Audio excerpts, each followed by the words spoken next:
Not a matter of if, but when crisis will rock your world.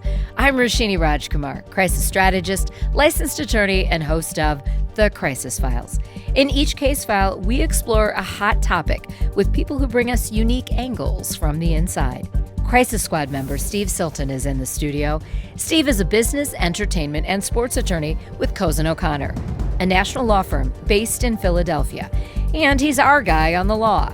Steve is here for the case file I call the Luigi Effect. Steve, from coast to coast, Tesla is getting attacked. The media is getting blamed for not covering it properly. All eyes are on Luigi Mangione, accused of killing the CEO of United Healthcare in cold blood in December 2024. Many calling Luigi a modern-day Robin Hood. What's happening to regular people in corporate America? Well, political motivated crimes are not new to this country. They go back hundreds of years. In some respects, they essentially informed the Jim Crow South, where there was constant politically motivated crimes against African Americans in the South. And the justice system responded to those crimes in a way to not only excuse them, but in many ways to promote them. And this is really an extension of that. And it was somewhat brought back into popular culture with January 6th, where you had this insurrection and a lot of trespassing, property crimes, as well as assaults, which the government initially prosecuted because it was in some respects, at least it was claimed from the people who were being prosecuted, it was politically motivated. And then obviously when Trump got elected, those crimes were, to the extent they could be, they were federal crimes, they were pardoned. Now you have essentially these politically motivated crimes going across areas. You've got obviously the UHC tragic assassination. There's no other way to put it. You have these property crimes in Minneapolis. I love your history lesson here because I agree with that. But these are against corporations. Like, I think you have to do some kind of stretch to say it's politically motivated. It's against these corporations. So when we're talking about Luigi Mangione, he sounds like he was pretty frustrated with the insurance industry of the United States. When we talk about Tesla, we're getting at, what was at one time these e-vehicles, and certainly put a lot of energy efficient auto items on the map and set standards for others to follow. Yeah, I mean, we could take an entire hour on just the damage that Elon Musk has done to the Tesla brand. I mean, he essentially marketed a car for upper middle class liberals. I own a Tesla. Frankly, I enjoyed the impact on the environment that it provided. It also was a phenomenal car. I'm going to miss it because I don't know if I could buy another one. And, with Luigi Mangione, his complaint, at least outward complaint, his manifesto, was against the insurance companies. There's no evidence, interesting enough, that him personally was ever impacted negatively by these insurance companies. So he's an interesting kind of standard bearer for that, which is different than oftentimes how these politically motivated crimes occur. And again, the United States has a big history of crimes against corporations. There were huge union fights very, very early on. In fact, some of them, they actually had to call in the National Guard to break them up because the union members were actually attacking and wholesale arson against the companies they were trying to fight against. And, so there's a history of that. It somewhat relates, and it's unique to the U.S. justice system, which provides a lot of discretion throughout the whole process. Police officers are given a lot of discretion to charge a crime. We've all had the experience. Or to arrest for a crime. Right? Yeah, arrest for a crime. We've all had the experience of being pulled over by a police officer, and that police officer can, at his full discretion, let you off with a warning. Sometimes, if you're got a compelling enough case, they will let you off entirely. Prosecutors similarly have a lot of discretion to charge a crime. I don't know if we're going to talk about it, but the Hennepin County prosecutor, Mary Moriarty. In Minneapolis, Hennepin County, actually. It goes beyond Minneapolis. But the city, to just give our listeners a flavor, Hennepin County encompasses Minneapolis and its surrounds. And so let's get into that. Tesla, a man accused of causing $20,000 in damage to 6 Teslas by King, prosecutor, county attorney of Hennepin County in the city of Minneapolis, is saying she's not going to charge that out. Yes, Kyle Adams, who also is a state employee, Ivy League Of educated. the state of Yeah, Minnesota. had a master's, I believe, in public administration from Johns Hopkins. So he's angry at Tesla, and he decides, I'm going to take it out on 6 other citizens' Teslas to the amount of $20,000 in damage. That is criminal. We have statutes for that, Steve. 100%. It was done on this kind of bizarre Sunday stroll with his dog where he was just going around and keying these Teslas. As anyone who owns a Tesla, everything that is done on or around your car is recorded. You get videos of it. It sends it right to your phone. So I mean, even if there's no neighborhood cam, the Tesla has a cam. Wow. So these crimes, let's give a couple others. Oregon, a man arrested for throwing Molotov cocktails at Tesla vehicles. In D.C., Washington, D.C., a man charged with defacing Tesla vehicles. So these are just 3 that I picked that have made national headlines in the United States for crimes against or accusations against. And, in the case of the guy in Minneapolis, that was a crime. It's a crime. I mean, anybody else doing that to a Buick, a Ford truck, whatever, is going to get charged with a crime. most likely, you would think so. And the prosecutor, again, Mary Moriarty in this case, Hennepin County attorney, has sent this individual, Kyle Adams, to diversion. So essentially doesn't want his... What does diversion mean? Diversion means that instead of being charged at all, right? Instead of going through a criminal process, you get diverted to essentially a non-criminal process. In this case, I believe he's got community service of some kind. And it's generally used for very young people. I was thinking juvenile delinquents or juveniles. Yeah. That's who I would think would get diversion. Yeah, and it's done to avoid criminal charges falling around children forever, right? Like you do a stupid thing when you're 14, vandalism when you're 14. You don't want that criminal charge to follow you around. It's generally not done for adults that do their crimes with their full faculty. And in this case, as you have said, a Minnesota state employee who's very well educated and should have known better. Yeah. Again, I hate to keep bringing it back to politics. It seems to me that Mary Moriarty probably sympathizes with her. Or she doesn't care what happens to Teslas. And look, I'm not a Tesla driver. I'm not necessarily some huge fan of Elon Musk. But here we are. You're a practicing attorney. The day that we stop having some kind of respect and attention to the letter of the law that applies to everybody, regardless of your status, your color, your sexuality, where you live, we're on a really bad slope downward. 100%. Steve. The rule of law is essential for our criminal justice system. It is essential for our civil justice system. When I ever do international corporate deals, it's with countries like, say, Abu Dhabi or Dubai or developing countries.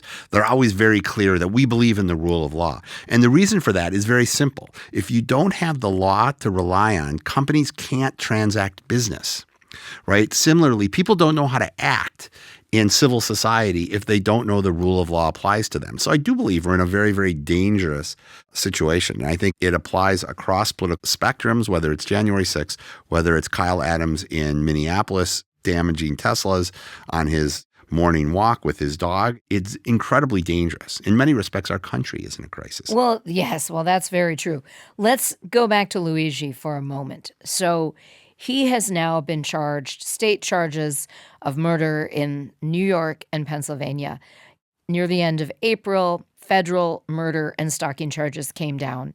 And I've heard with these cases kind of running alongside that some have even taken issue with that. Like, let's get done with the state cases and then move on to federal. What's your take on that? And even the bigger picture here are these cultural narratives versus the law, because Luigi has been considered and called a modern-day Robin Hood. There have been defense funds set up for him from the just came up, out of nowhere from the public. Yeah, I mean, he's obviously very charismatic in kind of this kind of warped way and has essentially caught in the popular kind of fever of a certain segment of our population. I mean, I do think that is a test of our justice system, which we will acquit ourselves, right? I think both the state case and the federal case, and those generally tend to run parallel when you've got very, very serious charges like this.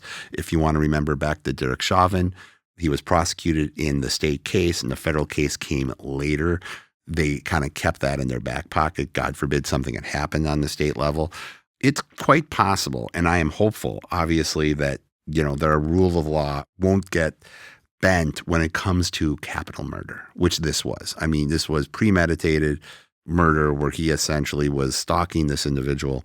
I don't know if he was the CEO. I do believe he was the president of one of the divisions. He was the CEO of UHC, right? Not the CEO of UHG. Right, yes. Yep. And it's also just an analogy to other companies. I mean, after that happened, corporations around the United States and even the world were looking at their security protocols for their C-suite executives. They were taking down bios from websites, company websites. You want to look someone up, go to the website, find out. They were taking that down all in this name of like kind of almost over-the-top precaution. But where I have issue is this is just plain murder. This is murder. He should be convicted of murder in the first degree.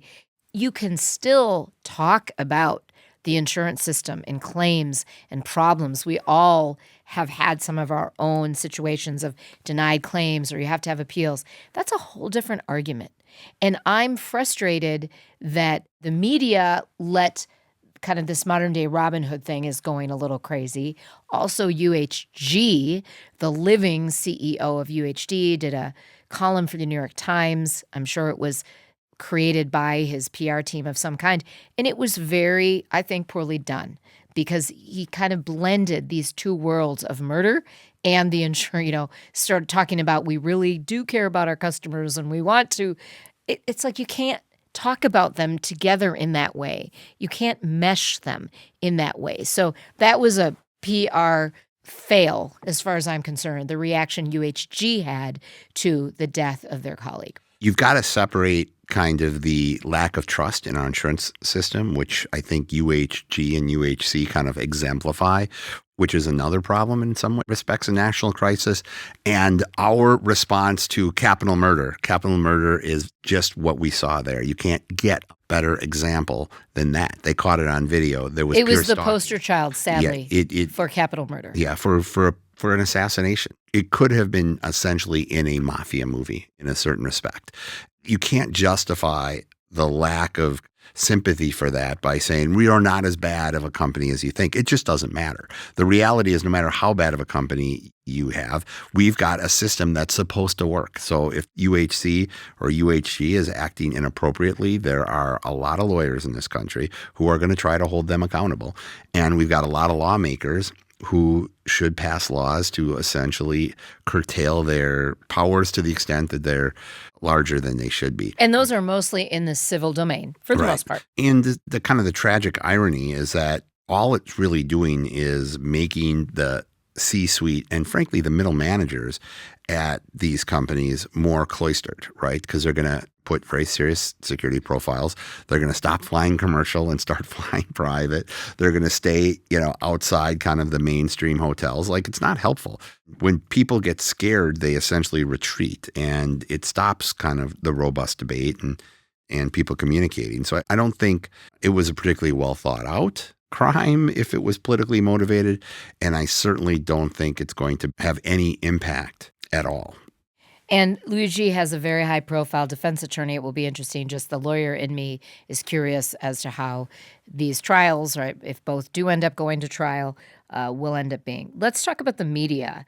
Is the media a bolstering or a clarifying force when it comes to these attacks on corporations or corporate executives or brands like Tesla in general? Well, I think particularly in the case of Luigi, the media was particularly problematic because what they identified there was someone who would provide clicks, right? He was very, very telegenic. He had a very interesting backstory. It was someone you definitely wanted to talk about. I mean, God forbid he would have had access to the media. They would have put him on constantly. My guess is he would be a great interview. And nowadays, when media is almost entirely democratized, right? And the whole point of media is to gather market share from whatever source you can. And I know we're talking on an independent media right now. Someone like that is a honeypot. They're going to go at it. They're going to do whatever they can to get it. This episode is called The Luigi Effect. Right. We hope you listen because that name now, like Oprah, Luigi, we know who you're talking about. Right. It's either video games or murder. So it's true. Yes, let's not forget that. There isn't the trusted media anymore. There isn't a Walter Cronkite. There isn't someone you can go to who can essentially clarify the whole situation.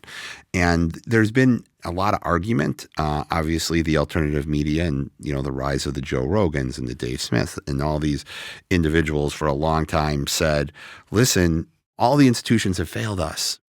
ABC, NBC, CBS, even CNN and the like, they're in the pockets of corporations. We're the only ones who can provide unbiased media. And what we found out is the reality is there's flaws in that system as well. And the flaw is, frankly, vanity and greed, which is all of these media companies are trying to chase the same audience. And they're willing to do pretty much anything in order to capture it. Right. So this, we'll see as this goes on and what the next chapters in that story, the media story and its coverage will go. What's the public's responsibility in discerning and receiving the information as these events happen? And they will continue to happen.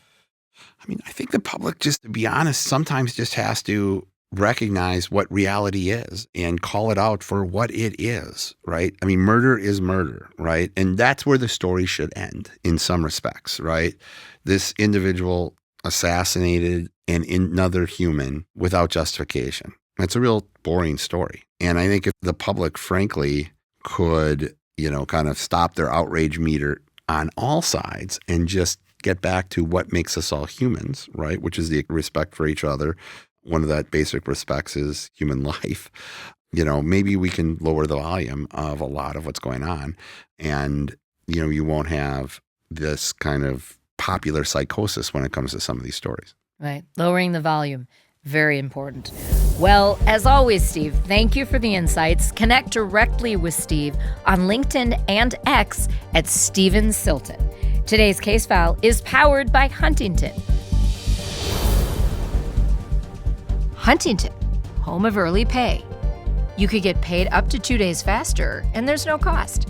It's your money, so stop playing the waiting game. Find out more at huntington.com/yourmoney. Direct deposit and eligibility requirements apply. Follow us on YouTube and Instagram at The Crisis Files. Rate, review, and subscribe to The Crisis Files on your platform of choice. Go to thecrisisfiles.com library to check out all 3 seasons of the show. I'm Roshini Rajkumar. Join me next time on The Crisis Files.